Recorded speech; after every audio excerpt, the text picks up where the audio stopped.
loud, the waves roar, thunderclaps rend the air.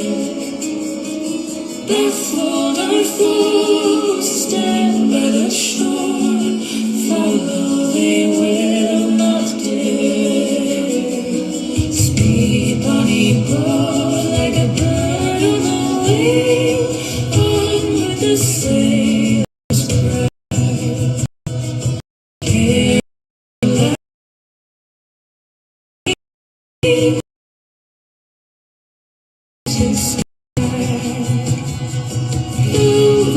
Sleep, so shall you see, oceans are royal bed. Rocked in the deep, Flora will keep watch by your weary head.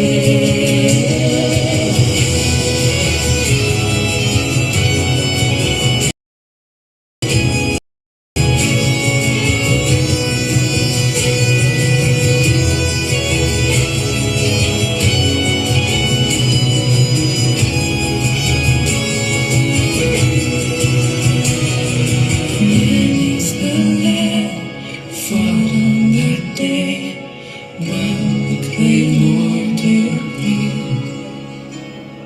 When the night came, silently lay dead on Culloden's field. Hey, bonny boy, like a bird on the wing, over the sailor's cry. Carry the lad.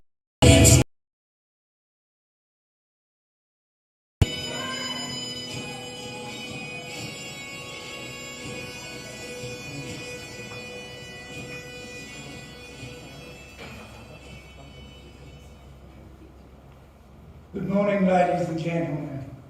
Welcome to St Andrews as we come to celebrate the life of our friend Jean Leatham. After the clouds, the sunshine. After the winter, the spring. After the shower, the rainbow. For life is a changeable thing. After the night, the morning, bidding all darkness leave. After life's cares and sorrows, the comfort and sweetness of peace.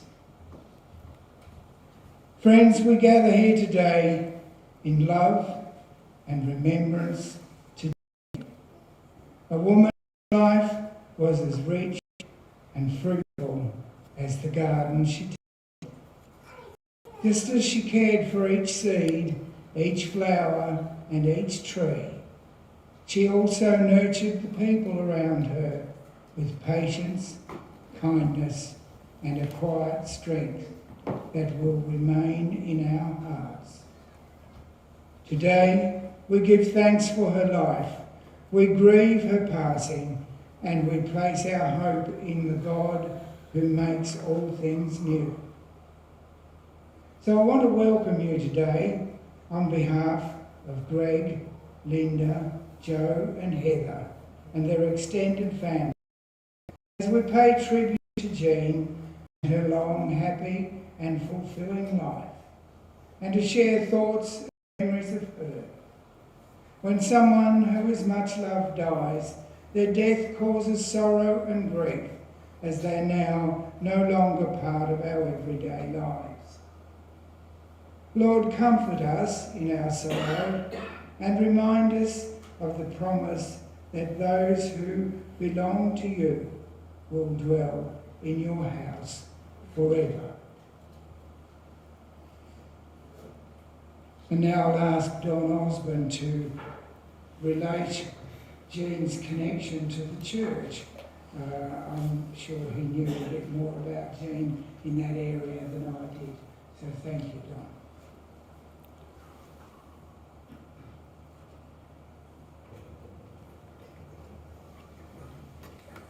Thank you, Beryl. It's quite a job getting out of the time and past the order around here. It's a real privilege on behalf of the St Andrews United Church congregation to present this appreciation of Jean Latham's long-time involvement in this church, St Andrew's, Orbost. Jean was a member of St Andrew's for a very long period of time, from well before this building, in 1964, served in building now St Andrews. Jean Leatham was not just a name on the church roll, but a member whose long life, in all its facets, actively lived out and reflected the Christian principles promoted in this church. Jeanette and I got to know Jean when I took up the position of Deputy Principal at Orbost High School in 1984. She was the librarian at the school at the time, and in that position interacted with students and staff. It was when we started coming here to St Andrews, it was not surprising that Jean was a regular member of the church, and she lived out her concern for the well-being of others in all walks of life. How many thousands of people would Jean have spoken to and shown a genuine interest in? We were one such family, and even in her later life, she still continued to inquire as to how our daughters were going, even though they had left the area decades before. I'm sure that there are many here today who have experienced Jean's interest in them and carried by her involvement in St Andrew's. Before Jean's Christian love and concern for the well-being of others. Jean not only lived out her St Andrew's influence with her family and the wider community, she was also very actively involved in the life of the church. It would be a rare Sunday if Jean were not sitting in her favourite pew in the church and afterwards enthusiastically joining in the fellowship with members and visitors alike. She would have loved the floral arrangement in the church today.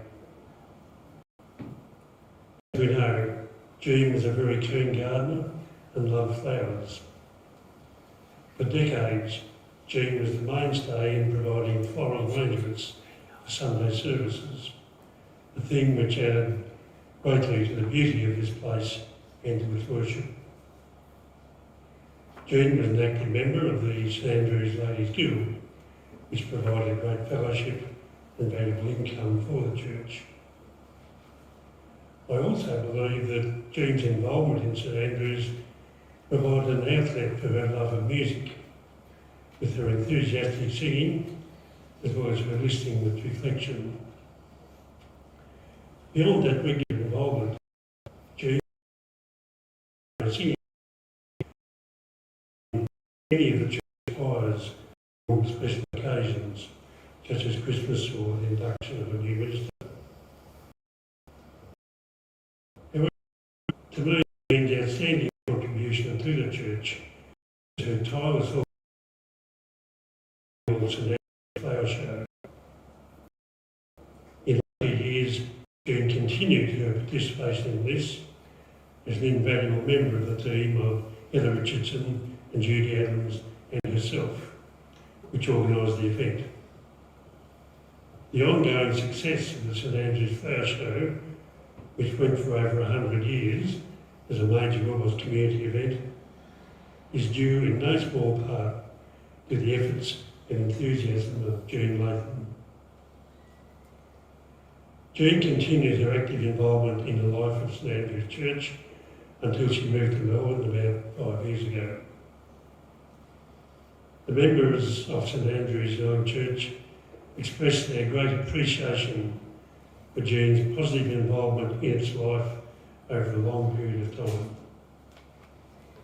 It's sad to realise that Jean is now passed from our physical presence, but It's a comfort and a joy to know that she is now at peace with her Lord in heaven, into which she would have been greeted with the words, "Well done, thou good and faithful servant."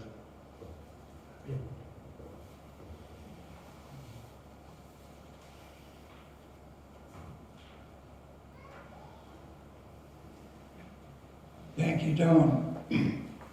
And now, as we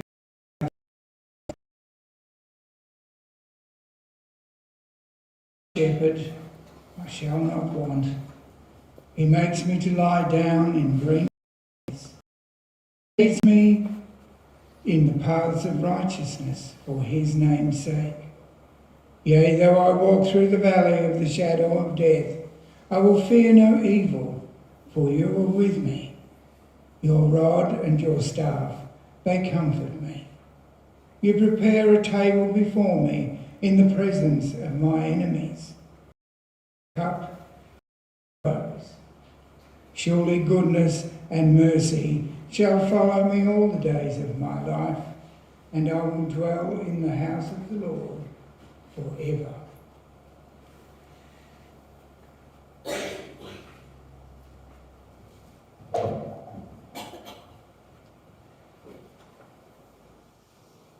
And today we have a rare treat for us. We have a hymn which is called Morning Has Broken, and we're going to have that shortly. Yes, thank you. But just at the moment, we've got photos. I believe it's a visual presentation with music and snippets of Jean's life. So,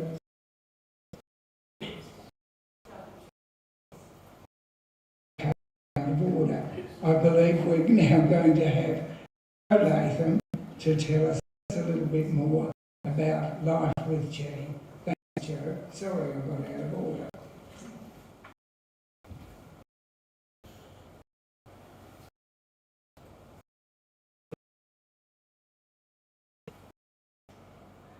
Today we're here to celebrate Jean's life, a long, rich and active life. Jean was born in Orbost in 1932. Her parents were Michael, Mick and Kath Spink. Jean was the oldest of 5 children in the Spink family. Her sisters and brothers were Paddy, Ray, John and Jenny. We send our love to Johnny and Jenny today, who will be watching this service from their homes. From what Jean told us, the Spink family were a close family, and she was certainly fond of them. Being the oldest, she was on the street, a bit of a tomboy in her words. Jean told us that the Spink family summer holidays at Marlow were one of her favourite memories of growing up. The family would stay in a borrowed caravan in the Marlow Caravan Park.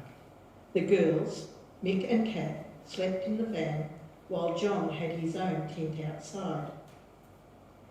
Jean's cousins and their families would also be in Marlow. They would walk, explore the beaches, swim, all with considerable feed of time for her. Jean married George Leatham in 1952, the year of the big flood, and then followed by Linda, Joe and Heather. Our collective memories reveal what a busy and productive life Jean led. One of our early memories is coming home from school to a kitchen filled with sponges, church, the golf club, a CWA store or elsewhere.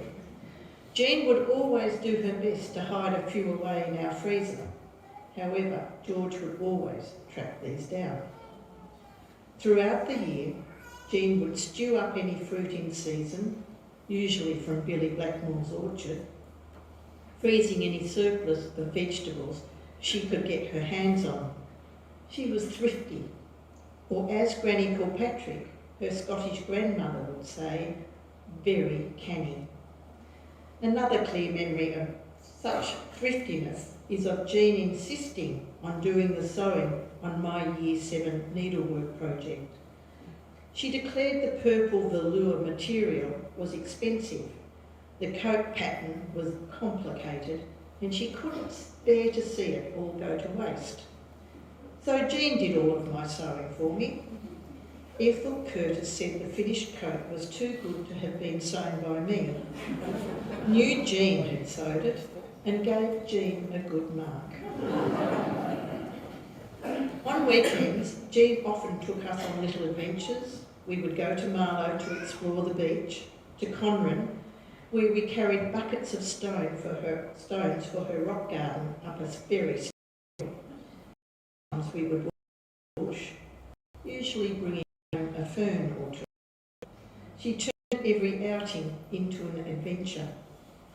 While we were at school, Jean would be playing golf, going to CWA, practising for plays such as the Mikado, attending art classes, having piano lessons or singing lessons, doing all sorts of church duties, knitting, sewing our clothes, and for a period of time studying. One of Jean's standard responses to any request, for example, go for a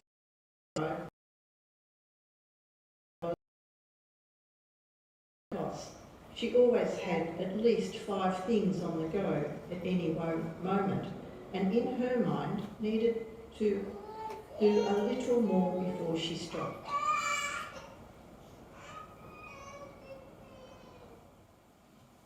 When Jean was a child, she would play school with her sisters. She was always her best to be a good student. At the age of 16, she was encouraged to leave school to work in the and when us kids were all a little older, she studied for her matriculation by correspondence and passed with very high marks. She then went on to study subjects at Churchill University as part of a librarianship course. This involved lots of travelling and time away from home. She did this with a quiet determination while still keeping a house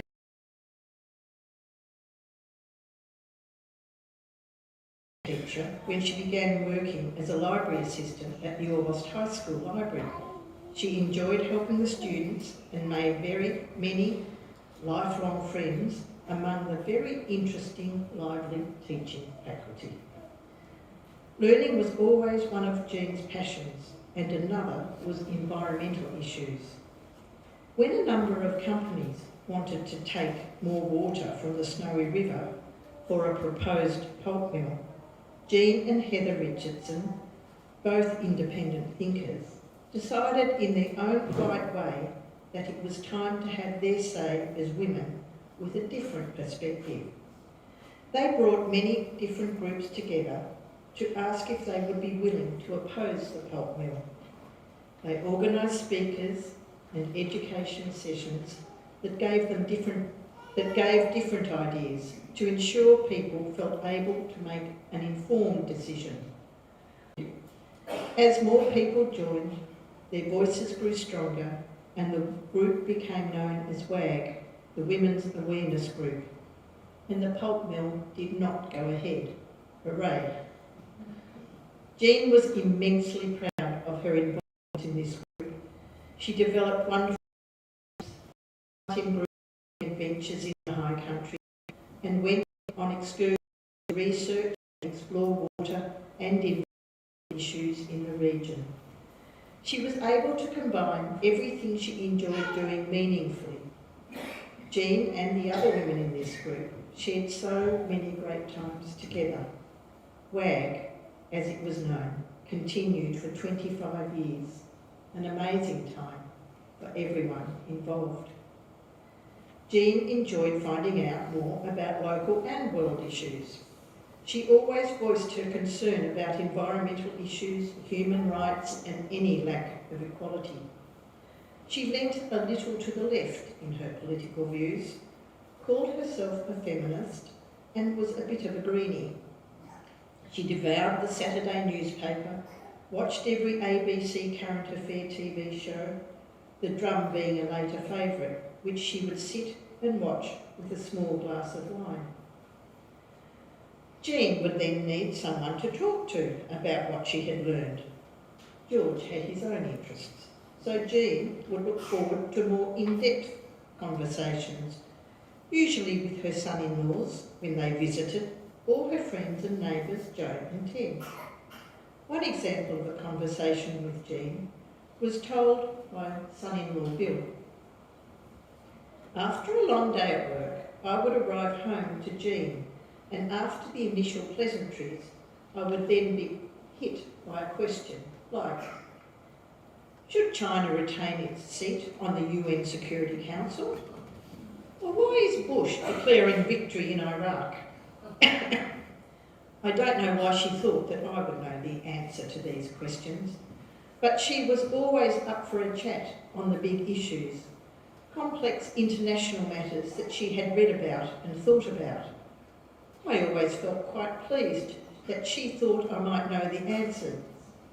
I soon realised it was never a good idea to make up flippant answers because she would go away and research them and come back with her deliberations, as happened when I made a comment about the supermarket to discuss that issue. Turns out I was wrong. Most garlic sold in supermarkets at that time were from China, but most other vegetables were not. Jean enjoyed conversations. She was also a very good listener. When she conversed with anyone, there was always a genuine interest. Once while on holiday in Papua New Guinea, Jean got talking with a group of women from the remote village the tour bus had stopped at. The tour schedule was delayed as Jean had this strong personal need to find out as much as she could about these women's lives.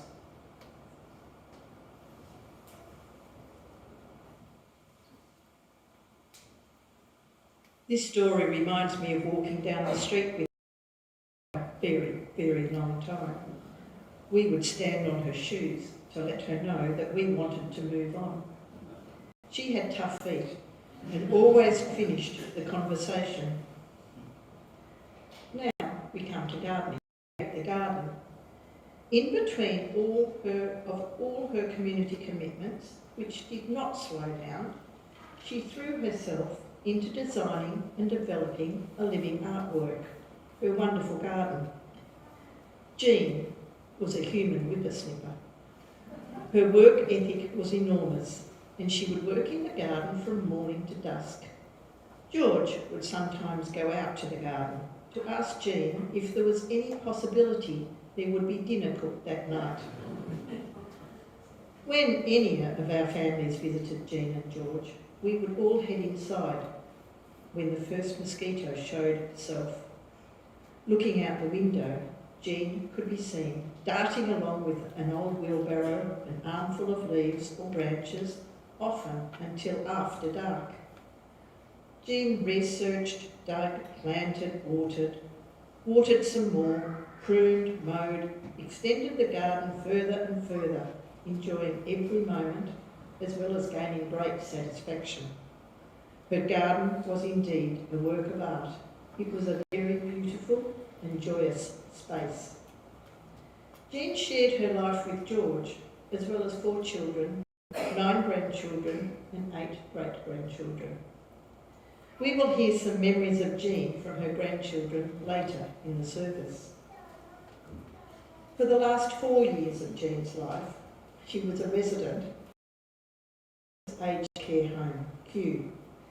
During this time, Jean's speech and mobility declined. However, her sincerity and gentle nature remained unaltered. She continued to say thank you to her carers and nurses until she was no longer able to. Jean passed away very peacefully on Saturday, the 23rd of May. We will remember her as being very kind and thoughtful. She spent her lifetime trying her best to be a good person, and she certainly succeeded. She also reminded us many times to make the most of the lives that we have been given. She had a long, productive and very rich life, and while we are sad that Jean is no longer here, we also feel very fortunate that she shared her life with us. Farewell, our lovely Jean. You were indeed a great woman.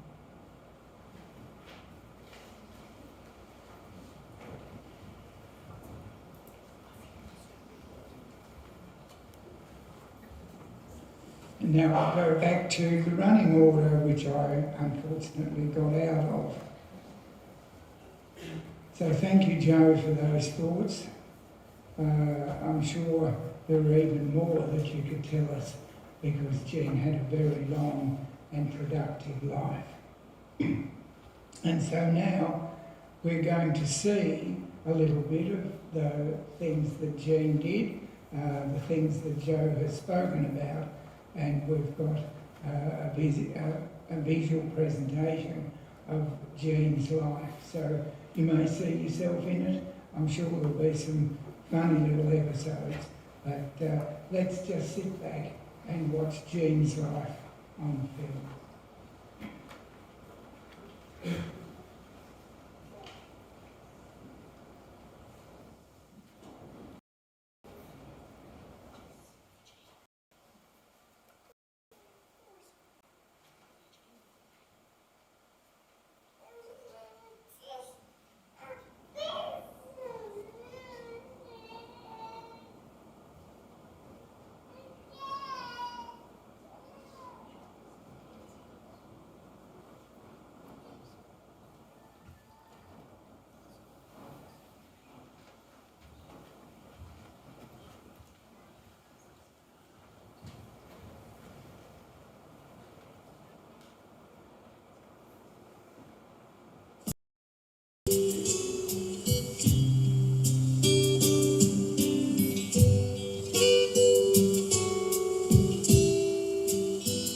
For you, there'll be no crying. For you,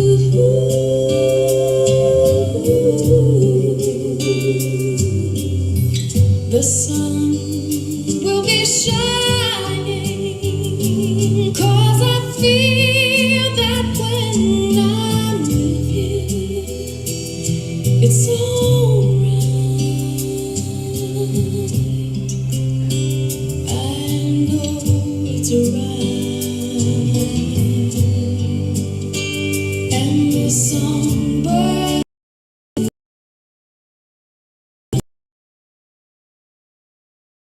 I love you like never before.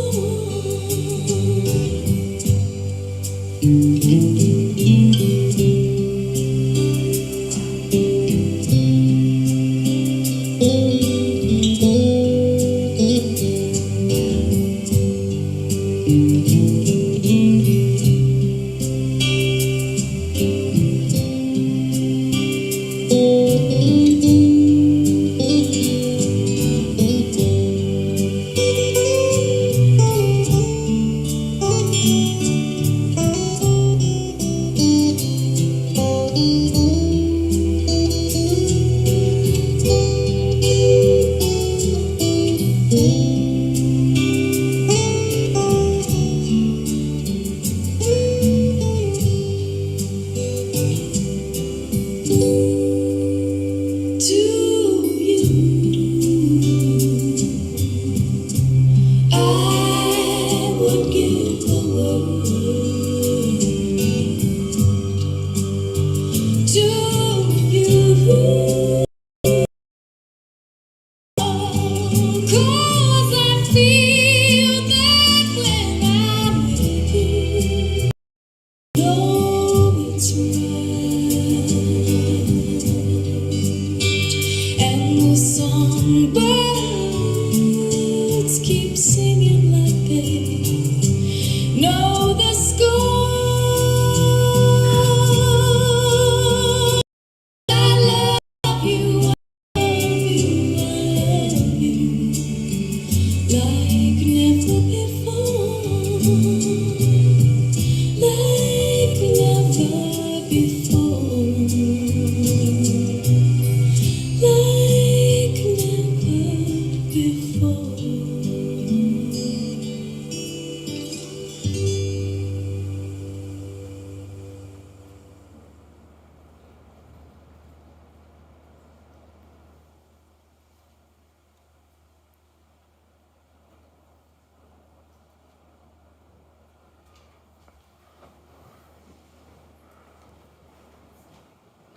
As I said, a great life, long life, productive life, well lived.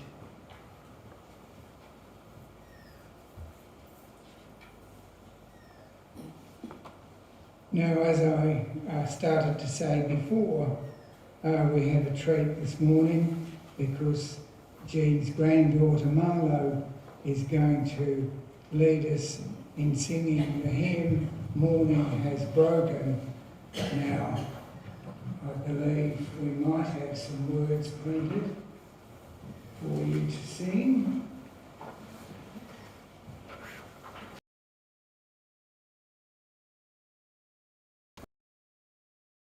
It's on the second page of your booklet. So thank you, Marlo, if you'd like to lead us in our singing.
Thank you. Please be seated.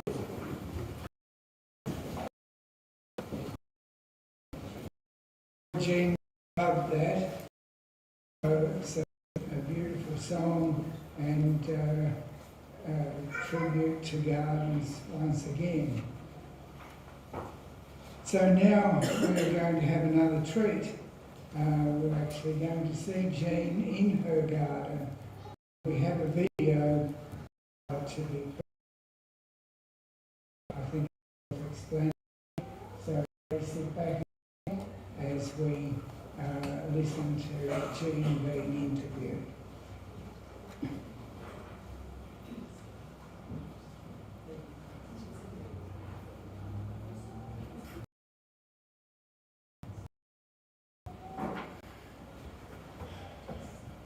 And as Joe said a while ago, our grandchildren are going to speak to us about Jean.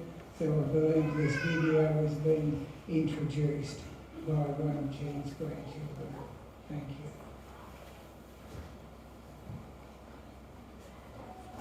Thank you, everybody. Unlike in the program, I'm not Lachlan McLeod. I'm Tess McLeod, Joe Latham's daughter. I'm just wanting to say a few words on behalf of the grandchildren, Tennille, Shakira, Serena, Lachlan, Tess, Jack, Callum, Marlo, and Lily. There were so many wonderful memories shared in the lead up to today, and I've done my best to sort of capture everything to make sure everybody is heard, but there's a lot of similarities, but also if you do want to hear some more wonderful memories, please feel free to reach out to the grandchildren. There's so many wonderful ones that were shared. Jean, a remarkable woman whose love and strength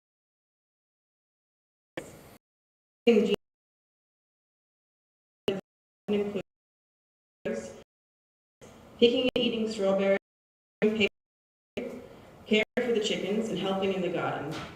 Looking back, we all found it hard to imagine how she managed everything she did. She approached life with passion, energy, and determination, and if Jean set her mind to doing something, there was very little that she couldn't accomplish. Her love for her family was evident in countless small but meaningful ways. We remember receiving her beautiful handwritten letters, or at times, full essays. Her cursive handwriting was unmistakably hers, carrying with it the warmth and thoughtfulness that defined her. Letters especially arrived at Christmas set of matching pajamas. We remember the simple pleasure she brought into our lives, her warmth and her ability to make everyone feel cared for and valued. She shared her wisdom generously, teaching life skills that continue to guide us today, with habits learnt that have passed on to Shakira, Serena's, Lachlan and Sarah's own children. She offered advice about life and relationships, listened to everyone without judgment, and showed everyone what kindness, generosity, and faith looked like in everyday life. We were lucky enough to experience a love from her that was constant, unwavering, and freely given. All of us have expressed our gratitude for having Jean, or Nana Jean, in our lives, in her honour now and again. And now Lachlan has put together a video.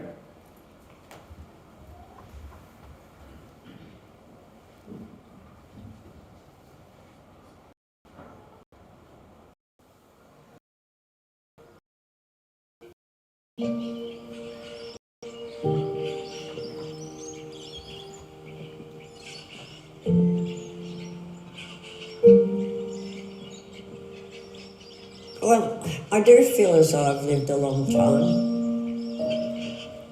and it has happened quickly, but I know we've been put here for a reason.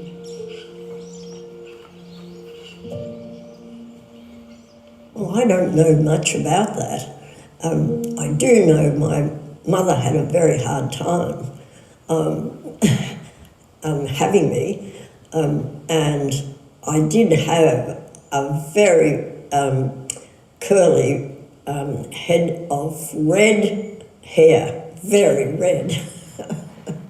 Well, I think our happiest days was going to Marlow at Christmas time. Marlow was the most an eye on us all, and the river at Marlow, the Snowy River, it was safe because so many people watching. Used to take, we find all sorts of orchids, and we used to walk as far as the race course, which was, we felt was quite a long way to walk in those days. Well, I was friendly with George's sister. I didn't go out with him until I went to work at the garage, where I was able to get a job as a bookkeeper. He used to stop and talk to me on his way home, if I was anywhere near the front of the shop.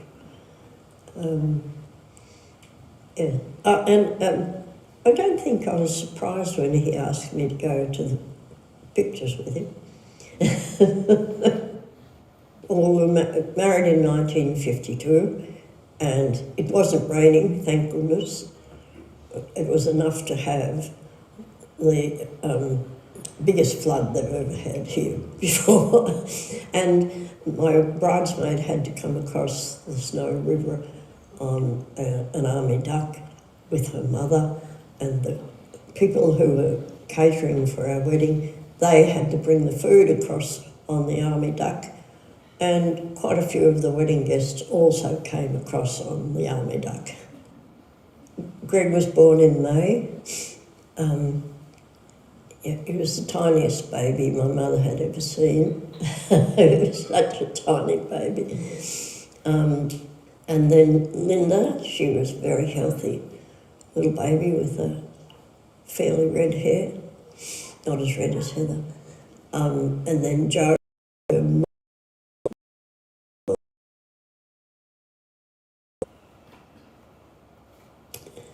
Well, I think the happiest time of both our lives was when the kids were little. And, you know, you sort of grow up with your children, as they're growing up and you're learning things from them. I think they were probably the happiest years.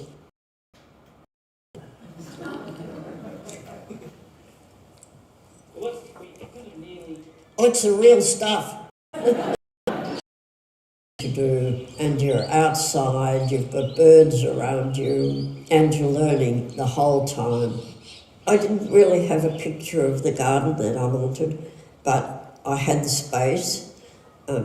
George did keep saying to me, "Where is the fence going?" But I didn't ever know where the fence should go because I had different ideas and different plants I wanted to put in the garden. I loved every minute I spent in the garden, developing it and finding new plants and yes, different plants that would suit the soil and the you should know.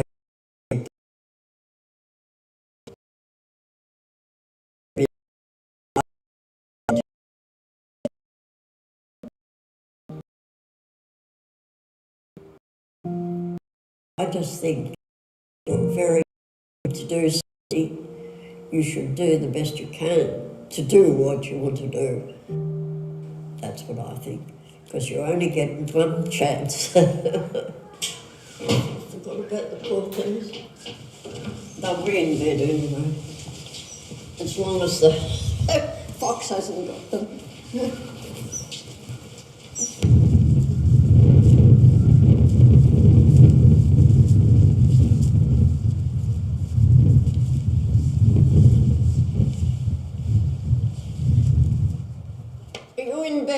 You in bed, chookies? Oh, you are good girls. Now, you're all here. We've only got 3 chooks there. Oh, where's the old chook? Oh, you chookie, come on. Poor little thing. We didn't get any food tonight, did we? Didn't get any food tonight. Poor little things. All right, I'll feed you in the morning.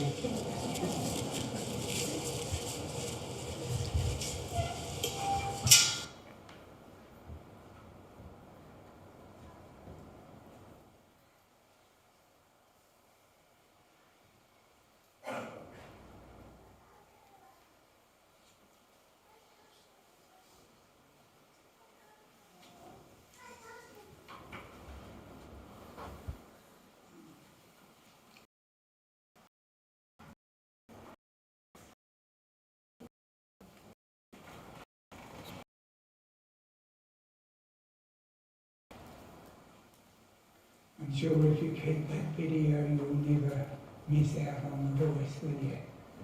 No. Very good. And so, as we continue our service, I'd like to give a final prayer.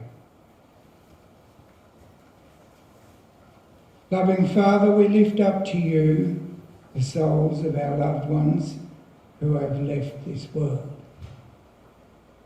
In your gentle mercy, welcome them into the light of your presence, where they may rest in peace.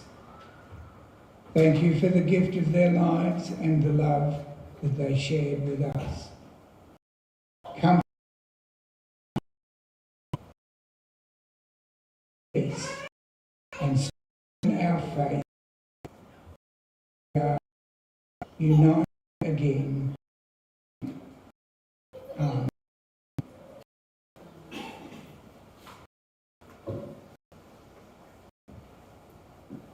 And so at this time, it would be normal to farewell the casket, but as we haven't got one today, let's just remember Jean as we say farewell. Death is such a mystery. Sometimes it comes way too soon, too early. It comes as an injustice, cutting short a life yet to be fully lived. It often calls into question all we thought we knew and believed. Other times, death comes too slowly and takes too long. That also, as an injustice, that seems to only prolong the waiting. We wonder why, but we can't make sense of it. It's not that we want our loved ones to die, but that we trust that sometimes there is healing in freedom in death. A new beginning. We trust that with death, life has changed but not ended. Death is such a mystery. One of the hardest things we ever endure is watching a loved one lose connection with herself, others, and us. Not recognise faces, not recall names, stories and experiences. But here's what I want you to know. Your names and your faces, your connection to and love of Jean, your experiences and relationship with her, your shared stories, have never been lost to her. They or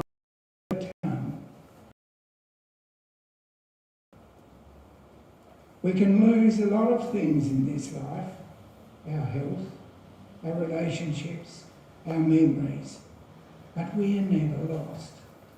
There is one who always remembers, because God suffered no memory loss, and no one is ever lost to God. Not our names, our faces, or our lives. And I think that's true for Jean, and it's true for you and for me. When I say that God remembers, it's not talking about simply recalling the past. Remembering is more than recall. God is always taking the pieces and fragments of your lives and things that we have lost along the way. The parts of ourselves that have been dismembered, and putting them back together. Making whole, making new, remembering. This remembering is at the heart of what God does. It's at the heart of all we do and say here today. It's at the heart of the Scriptures.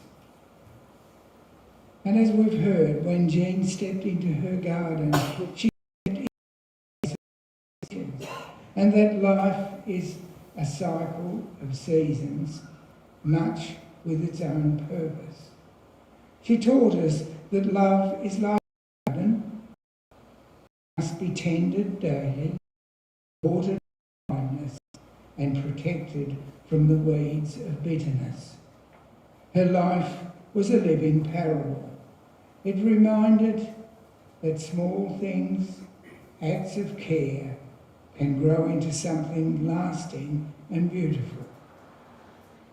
In what ways did she make space and place for you in her life? What are the things she did that make a difference and changed your life? Most about Jean. In all the things you just named, Jean was remembering you. We do one another. We remember remembering prevents the past from having that final word. It keeps the present moment from closing in on itself. It opens the door to the future. And I think that's why Jean takes us along with Jesus' words, do this in remembrance of me. So let me ask you this. What do you need to do with your remembering? What are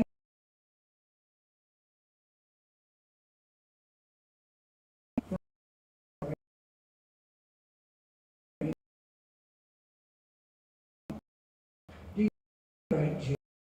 Do you want to thank her?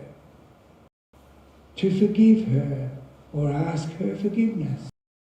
To wish her?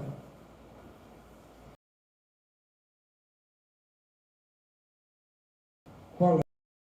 To tell her what you want her. Tell her what that means to you. To bless her. On days like this, I think, more than anything else, we want to remember those we love, and we want to be remembered. It's the only thing to do. Every act of whether or ours is a passage from death to life. Remembering is why even on this day, even at the grave, we always give thanks.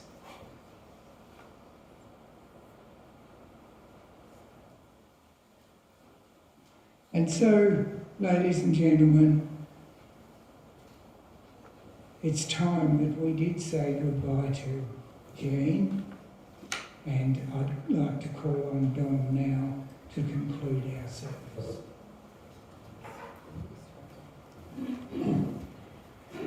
Thank you, Bevan. God has asked me to say some words. Firstly, on behalf of the Leatham family, I wish to thank you very much for coming to today's service to celebrate the life of Jean Leatham. I'm sure the family appreciates your being here. I think we also should thank the Leatham family for allowing us to share this celebration of this remarkable life of Jean Leatham. Secondly, I'd like to remind you that you're most welcome to now attend late morning tea at the Orbost Golf Club, where in fellowship we will no doubt continue to remember Jean's full and rich life. Thank you.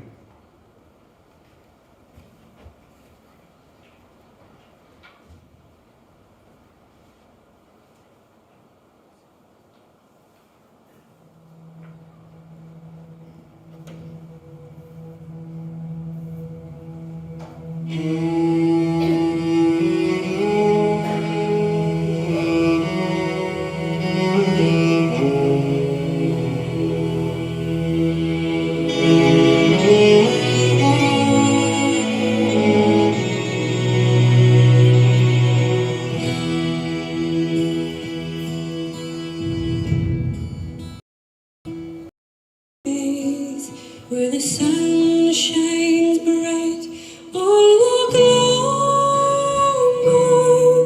where we are much true love will never meet again, on the bonny, bonny banks of Leatham. Oh, you take the high road and I'll take the low. And I'll be in Scotland for you. For me and my true love will never meet again, on the bonny, bonny banks of Leatham.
and in waters are sleeping. Mother broken hearted kid, they're sucking through